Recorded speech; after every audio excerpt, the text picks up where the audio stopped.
recyclable electronics, even if all it is replacing 90% of the silicon. Right. Basically, it makes your silicon more valuable for more chips. It makes it more biodegradable because a lot of cell phones are getting tossed out. Even if we recycle them, they get tossed out in the third world. What would you do with the rest of it? What would you do with the rest of the phone other than the nanocellulose? The rest of the parts. Well, I mean, it'd be less. It's still like less. Less than Less than what you have. Yeah. It may make recycling a little bit easier. I don't know. Could you use any of the technology part of it, like the chips or anything like that? Well, right now, they are trying to recycle as much of electronics. There are exotic metals that go into the chips for making the microchips and things like that. So they are starting to develop cost-effective technologies for recycling those chips and getting some of those metals back. But they're just barely getting to the point where it's cost-effective to do that. And then the nanocellulose, it is biodegradable, but can you recycle it and use it again for any reason? Like, can you break it back down and put it into something? Potentially, yes. The question is how much energy it takes, because one of the things we want to make a material that doesn't redisperse easily, because then it won't suffer as much as water from degradation, bacteria and other stuff attacking it. But that, of course, trying to make it stable that direction makes it more difficult to recycle. Right. Definitely. So how that all gets worked out, I don't know. Because I mean, the problem that we always seem to run into is that we make these products. If they're not recyclable, then you end up with a pile of it somewhere. Oh, it'll degrade into the ground, and of course, there's a lot of stuff that's recyclable if you have it in a pure form. And one of the biggest problems is we find all these specialty polymers or specialty metal alloys, and on their own, every one of them can be recycled. But if you have a whatever in your hand that's got 20 different materials in it, then separating it. What about like toxic? Is this like if it is to break down, like if it's if you're like breaking this down, is it something that's like going to be toxic to like water? Cellulose is not. You can't burn it. I mean, it's essentially a tree, more or less. The answer to that is ingestion hasn't proven to be toxic. It seems to pass through your body like dietary fiber. Have you tried it? I haven't, but they fed it to fish and bugs and a few different things. Okay. And then they x-ray them and put an additive. Everything they've seen says it just passes right through the digestive tract. And but you wouldn't be afraid to try it. And eating it, I don't think you can eat in paper, so. Right, that's I've done that. And it doesn't appear to pass through your skin. Your skin is a membrane that won't allow it to pass. It seems to be just, the intestines are a membrane, your skin is a membrane. Right now, the concern is inhalation of particles. And, will it act like an asbestos fiber where the body kind of surrounds it but can't get it out of the lungs? Or because, at least these materials, I'm hopeful that because of the colloidal nature of it, it doesn't even have to be surrounded by the body, that just the fluid moving through the lungs will be enough to get it out, because of the colloidally dispersed material in water, which is basically 99.9% of all the fluids moving around in your body, it will just be dispersed in your lung fluids and they'll be able to transport it out. So if it does that, it's very helpful. But even like cellulose can be toxic in high enough levels, because even though the dust isn't toxic by itself, if you inhale too much of it too fast, your body can't get it out fast enough. Right. So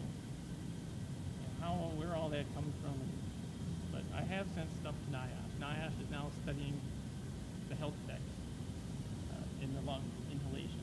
You don't really want it to be mentioned in the same sense as asbestos. You don't want it to be, but it gets thrown out there because it's an unknown. Right. NIOSH kind of gave me a preliminary report the other day, and they were like, this is they've developed rating methods for unknown things. Well, this is the base material, health hazards, but now it's nano, so you have to multiply it by such and such factors. But of course, these factors are unknown. They're just guess estimates of whatever. So they basically say it's 3 times worse because we don't know anything about it. So they'll do all the testing to determine that? They're going to do some testing. Canada's doing testing because they have plants up there. So there are people doing testing. But as like part of a product, it's not any kind of issue then. That would be more like for production purposes, but that would be it. Yeah. But of How course, exactly do you inhale it? Well, Once it's dry. If it's friable, if the product has certain friability, particles could be coming off. How are you using it? If you freeze dried it, it's like freeze-dried powder. Can't come out. powder. If it's used on a part that's being, moving, like a bushing or something, there's always some sort of abrasion. Okay. Or like you said, you throw it out and you have this huge nanocellulose gets wet, dispersive, and then it dries, and who knows what's happening after that.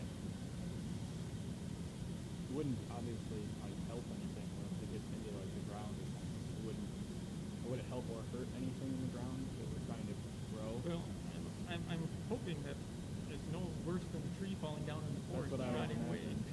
Maybe more like Fertilizer. substances that are additives would maybe like actually Is there anything in the production process that adds any or adds Well, there are chemical? the two materials I'm making here. I'm actually changing the surface of the nanomaterials. The one I'm putting sulfates on it, the one I'm putting carboxylates on it. It doesn't happen to a very large extent in nature. Right. So that's a little bit different. How it affects biodegradability in the long run, I don't know. I suspect that they'll still find a way to deal with it out there in nature. It may be a bit slower, but I think it'll still break down. Okay. So you don't anticipate any big like toxic issues with anything you're adding to it? The assumption is anything that nanocellulose that gets landfilled will break down just like newspaper, more or less. Maybe a bit slower. But Or at the very least, we'll find out later. Yeah. Part of the project too is to do some pricing models or something too. Yeah, but the pricing is going to be all over the board depending on the use. Is there any guidelines to No. either side, the sugars or the pricing is more about capacity. And then you have a nanocellulose plant, uses at a certain price, but we're finding people who've been using it in manufacture for other products may add value and do stuff. But right now they're kind of, the assumptions they're making, I think, are on the $4 to $5. Is it per pound or per kilo? Which, something like that. We're selling it at $2.50 a kilo, but of course we're not a real industrial thing. Probably a closer guess is right now Canada, which built a larger plant, they're looking more at recovery of chemicals and all of that. They set a price of $20 per kilo. Wow. Wow. And that's for The a high very margin or? well. I don't know what their estimate's based on, but the numbers that they tossed out that I've seen people talk about are about $4 or $5 a pound or kilo or something like that. The fact that the very first closer to industrial plant in Canada is looking at $20 per kilo. Are they a private or government? Private. They're mixed. I'll say if they're private, it would make more sense, Yeah. but So like pricing You're right. comparisons compared to like similar, They're I guess, comparing it. usages is, They're comparing it to nano clays, which are in that $4 to $5. I don't remember per pound or per kilo. so it's a very comparable like competitive market price wise then. Yeah, but it's Or cheaper should than be. it's cheaper than what they guess is carbon nanotubes. But probably similar to clays and some of the nanosilicas, things like that. But again, it's guessing. Okay. if you had to make like a body armor vest, how much do you think is in that? How many kilos is it? I don't know how much. I've never worn one. I guess I'm trying to get a feel for like what a size would look like. If I were to guess too, there's no reason to use them. I think Kevlar is cheaper. There would be no reason in a vest to use anything but the Kevlar. Just Okay. Kevlar works. Because, like I said, one of the advantages of the cellulose is the clarity, But it obviously Looking doesn't at have a face use shield, there. which So Kevlar face can't even shield. replace. It doesn't have competition. It's just a matter of Right. how you As long as it's balance a the job. weight of the current method, glass and other things, with Okay. the lighter weight and production costs. So right now it's best used with transparency. Right. And There that's might be a it. big market with the face shield, but there's Face no shield. market there already. People getting for helmets and Yeah. firefighting equipment maybe. And like I said, even on airlines, lighter weight glass. Do you know how much would be in a face shield? Like just a small amount at all? Like how many kilos would be in that? Percentage wise even. Probably, I would guess, We could a figure couple out the hundred weight. grams at most. You're only talking about a face shield. There's one right there. You know, I don't know how much it weighs. So like how much? If it's going to be mostly plastic and only a little bit of cellulose, Which Right, adds it's enough gonna be like a strength to- thermal. so you might be $5 a kilo, but you could probably make 100 face shields out of it. Out of $5. Yeah. Oh really? Okay. That's So it goes a long way. very cheap. You know, something like this. But then it turns that into But then the something question is how bulletproof. much is plastic and how much does it cost to combine everything? I don't know. But that's less than $5 worth to add it on there basically. But you're turning it from plastic into bulletproof, Right. right? for The a added small, value. for you know, a fraction, Yeah. or for $1 or whatever extra. The added value. The added value is a lot. Technically, that's probably not good for business because they, although they could charge a lot more. You make high margins. They would make some Right. high margins. Back to So Canada price. as long as the customers never find out how much it costs. Yeah. Oh, there's always But somebody that's cheaper. actually really good though. That's good. Then same with the price of the sugars. That's kind of variable too into what the use. Yeah, I mean, Sugar price varies right sugar now price with, varies, but with oil price. typically when Oh, really? 6 cents a pound, right? That's hard to target to get there. The industry wants 6 cents a pound, but you can't get 6 cents a pound. But, You you know, can, it's the same thing with corn prices are going up and down with oil prices because of the competition for starches. More of a and corn. market. Well, market driven. they're starting to compete with each other. And it's because they're starting to compete with each other, market prices move together. Okay. What about like a car window? For that would work the same, right? So bulletproof glass for your car, I guess it's pretty cheap still. That would that prevent like if could you use a crowbar to break it? I assume it's less than bullets. I don't know. Depends how much added to the I That'd be mean, interesting because if it's not very expensive either, that even seems very- bulletproof glass, the whole point is it actually crackles and when you hit it with the bullet. It just doesn't Doesn't mean hurt shatter your apart. body, yeah. And so it's basically that crackling is dispersion of energy. It's absorbing Yeah. energy.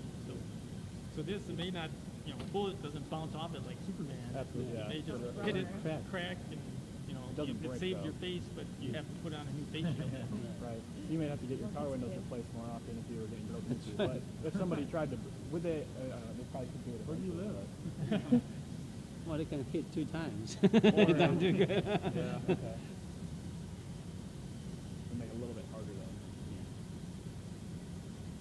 What you're looking at is not protecting your car more, but making your car lighter, so it's more fuel. Right. That It too. serves the same purpose as That's the window. probably- I guess I'm just trying to figure out ways to use that because it's really it seems very cheap and you can get a lot more value, a lot more strength out of it. Sure, you could sell it to the police department, and all their little riot gear and all that Right. stuff, and military, Air Force interested, plane windows, windows on planes. Right. Okay. I mean, you'd almost have it as like an incentive, almost like you have to do it because it's such a low cost and it provides a lot more strength. So they'd be almost stupid not to put it on there. I mean, that's kind of your pitch to them. Okay. This might be a little off topic. With ethanol, you always lose some energy from the regular fuel, and your fuel efficiency goes down. Is there a way to utilize the sugars in a different way to gain more? Wait, Let's once take you a have step back sugar, on you that. can produce different kinds. You don't have to produce ethanol. There's a different answer to that. But You it really doesn't matter. Means once you convert to different kind of fuel, you produce less. The energy is conserved. Whatever the energy in sugar is the energy. Okay? You Okay. produce ethanol, this amount, produce glycerol, same amount. Okay. The energy is the same. Is it? Yeah. So that's The more complicated answer to your question is you lose efficiency in engines the way they're currently built for gasoline. But ethanol can actually operate at a higher compression ratio. So if you built an engine specifically for ethanol, you basically get all of your fuel efficiency right back. Oh, really? But then you can't use it for gasoline. So like the flexi fuel engine, they have to make build it, gas. they have to make it for gasoline to make it flexi fuel. Okay. And you lose efficiency by adding E85. Right. But if you made an engine that ran on nothing but E85 and forgot about the gasoline, you get all of your efficiency more or less back. Okay, because it burns higher. Because you can run it at a higher High compression compression. ratio. Oh, okay. And so that's the complicated answer. But then of course you have to change all the engines in the country if you want to change Okay. everything to E85. Is that what the race cars do? I mean, I think they run on pure, or almost pure ethanol. and it And has they to have be a higher this. compression. Yeah, it has to be this. There's another issue you have to consider that if you do fermentation produce ethanol, which means every time you do fermentation, you lost one CO2 molecule. The carbon goes to CO2, that's lost. So that's the theoretical efficiency. It's possible to produce different kind of fuel, not necessarily using fuel fermentation. You don't have that loss of CO2, the carbon. So. And so people have been actually looking at butanol as a potential fermentable process. But there are differences because ethanol is made with yeast, which industrially is easier to work with. Yeah. whereas butanol is made with bacteria, and they're much more touchy. A little change in pH and temperature, they're gone. And ethanol, because it's a bit more hydroscopic, everything gets transported by truck. They don't use the national pipeline system. The butanol is less hydroscopic, which means they could potentially use the national pipeline system, and you wouldn't have to transport everything by truck. What does hydroscopic mean? It absorbs water. And the Alright. more water absorbed, the faster it corrodes whatever it's in. Oh. So basically, they don't want to send it through the national piping system because it pulls in more water, and the piping system corrodes faster. Would you coat it with nanocellulose? I'm sure they got it coated already. Yeah. But every time every piece of pipe screws together, you don't you have lost a coat. that. That's where it's going to Coating, corrode. yeah. So everything is a much more intertwined, complicated answer. So pretty good, guys. Yeah. And then we can go to see that small one.